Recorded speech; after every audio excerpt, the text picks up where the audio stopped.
hear about gun violence all the time. The latest incident was Las Vegas shooting in which 59 people lost their lives. But what happens when that violence hits close to home and it's someone that you love that loses their life? Well, our guest today, Deshaun Simpkins, lost his son, Deshaun, and his nephew, Kier. But through that pain, he found a way to uplift the community.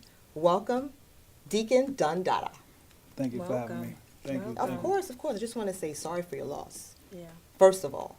But I just want to go back a little bit because before you started your whole Love, Not Hate March, you were actually already doing things in the community. Talk about some of the things you were doing.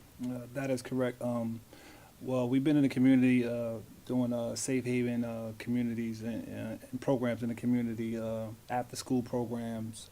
We service like over 650 children a year. And I also do football, head coach of football, so I'm in the community with the youth, constantly. And this is what we're doing, trying to uplift the community and, instill some morals and qualities in the youth so that they have something to go on with when they grow up and be inspired to do something other than the regular street violence and hustling and stuff like that, where it's so common for us as a population as far as the black community and poverty fall into. Right. And I know that you also have something called gangs. What is it? Gang alternative program? Yeah. So it's GAP? GAP program, yeah. It's a gang alternative program because the environment that we come from is a gang, infested and affiliated. And you got to have the proper tools in order to navigate through that type of environment in order to overcome the traps of gang violence and gang activity. So what's some of the programs that you guys administer in GAP? GAP, we teach the kids to combat the criminal thinking, the criminal activity. We give them tools as far as job skills, training, life skills, teach them trades like carpentry, plumbing, et cetera, so they don't have to resort to selling drugs or, gang banging. Which is so common in the neighborhood. So we want to give them other tools, because at the end of the day, they got to make money or make ends meet. And if they learn how to do carpentry, electrician, or plumbing, or even real estate, which is the American dream, then they don't have no excuse to hustle on the street corner because you have a tool and an avenue to utilize in order for you to make ends meet, to make money. So you give them kind of a family. Yes. Really? Wow. Yeah, definitely. How did you get into the youth or football organization? How did that happen? Well, I grew up playing sports in my community, myself and my brothers, my cousins, my nephews. I come from a background of athletic family. So it was common nature for me to give back in that community once, my career was over and I made my bad decisions. What were you doing? Football or? Football. Okay. Football, a little bit of basketball, but football mainly, because I got to run, a company, so I can't do it all. But for the most part, I try to contribute and give back to the community the best way I can. Right. Okay. Right. So it sounds like, you were really involved in the community with the kids and everything like that. But I can imagine that you already knew kids who had perhaps been lost to violence or had been in gangs. So when violence touched your life, how did that affect you? We still going through it right now. It's trauma. It's a traumatic experience. I'm from the streets, so normally a person from the streets would tend to react and go and retaliate from whatever happened or whatever transpired. So I'm learning a different way from my old behavior and old ways because, I've been back and forth to jail and prison. I've been on the streets myself, and veered away from a career that I once had in football. So by me going back and forth to jail, for the umpteenth time, I did over 15 years in prison. And enough was enough. So, I said I'd done it my way. Let me try a different way. So, I turned my life to God and studied the Word, got into the Bible real deep. And the Lord blessed me with a better insight, a better outlook on life. So I'm able to, thrive off of that energy that He gave me to create a different retaliation. Now I'm going around in my community and across the states and different, around the world, telling people to stop the gun violence. You know, Right. now I'm Freeing the touching kids, right. many lives instead of going to retaliate how I would do. Now I'm touching many lives. You know, because the energy have to be reciprocated anyway. So I have to. This is more like therapeutic for me. Right. This keep me positive. This keep me going because I don't want no parent to go through what me and my wife is going through. Right. You know, so the struggle is real. To let the youth know that whoever you arguing with and you tend to act out in violence, that person has a mother. That person have a loving father. Exactly. You know, Exactly. they got cousins, they got relatives. You know, and so easily we tend to have no value of life. You know, and react in anger and hate. So that's why the love and not hate movement and march started, because we got to show more love in our community than hate, which we so easily do to each other. Right, so it came out of pretty much what you were already doing already and trying to be more positive and stuff like that. Exactly. You were going to say something? I was going to say, tell us about the day, about the first march. Like, how was that? Right. How was that? You had Benny, you had Al Sharpton. I mean, it was the who's who. Yeah, Al Sharpton came out. Big up to Reverend Al, who heard about the incident and was moved by it, and wanted to come and support and speak out, against gang violence, and love and not hate in the community. And so my hometown is East Orange, New Jersey, the born and raised. From there, and that's the home and birthplace of Naughty by Nature. Right. So we grew up as family. So Okay. it wasn't nothing for family to, because they was moved by the incident too, because they know me personally.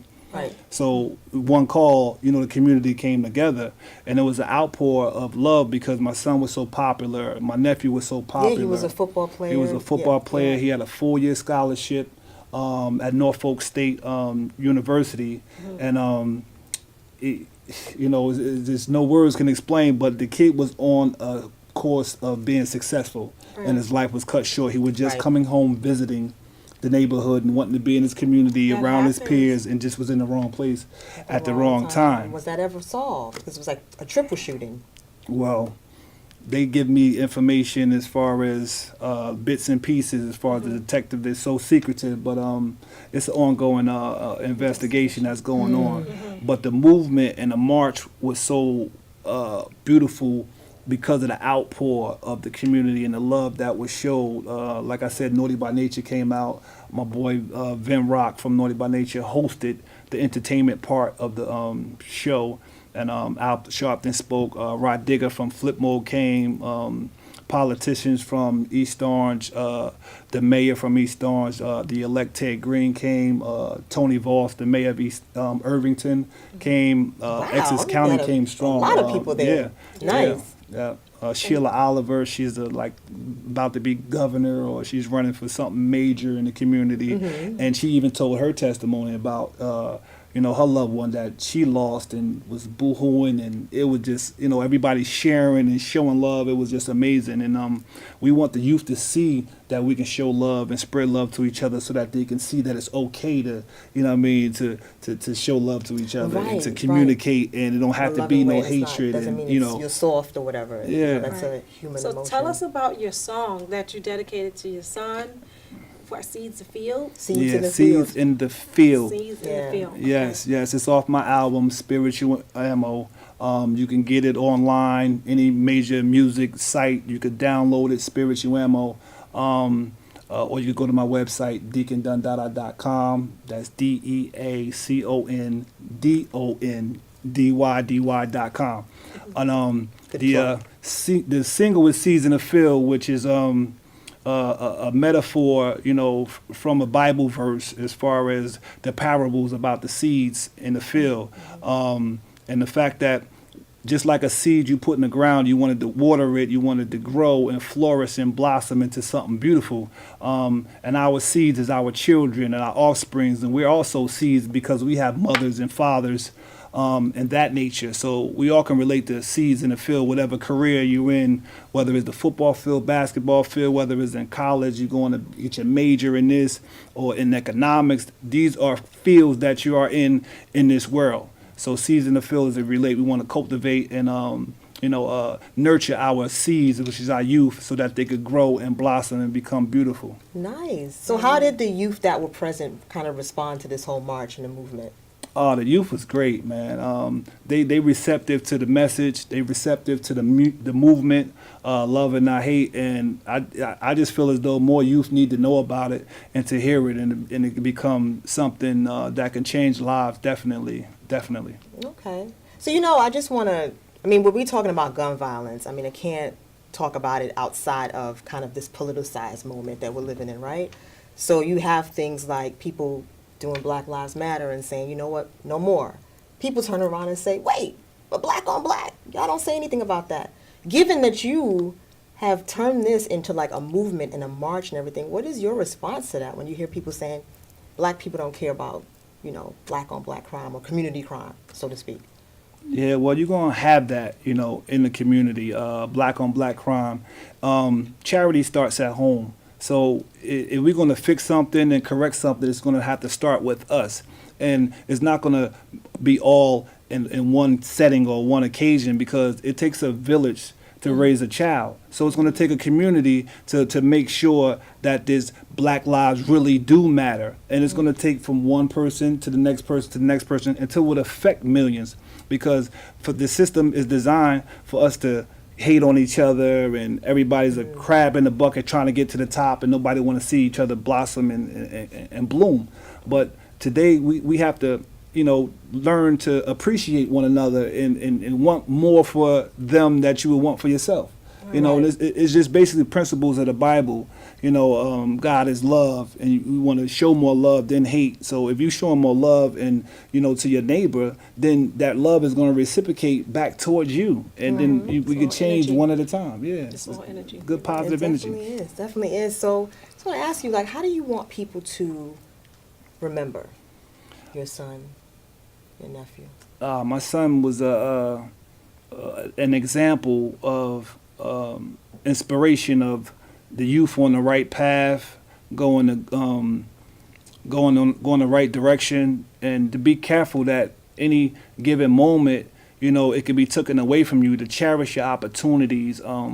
We have communities of the youth in our community, in Virginia, where he went to school at, the high schools that he went to, that all dedicating that their success for him, because he was an example on which direction to go. 4-year scholarship, made it to college, on the right path. So whatever your path and your dreams are, to savor the moment and capture the opportunity, because tomorrow's not promised. So don't waste it away. Be all you can be. And I just want to say glory and big up to my son, who gave us that inspiration and example when he's up in heaven now with the Father. And long live DyDy, that's the hashtag, and long live Kia, my nephew. And for those that know about the movement and that's going to be a part of the movement, keep them in your heart as an example to be successful and do all you can be in this life and from the life on. Please look out for the next year's Love Not Hate March, because it's only going to grow. We know that. And we're here to support you. Like, you're a beacon in the community, right? You come from humble beginnings, and then you change your life, and that's the range. And when people see that range, I know street people, because I've come from humble beginnings myself. When you see that, there's hope. There's hope, right? Definitely. And God, there's hope. Yeah. Definitely. So Thank you so much. Thank you so much for being with us, Deacon. appreciate it. DyDy. Thank you. All right. Thank you for having me.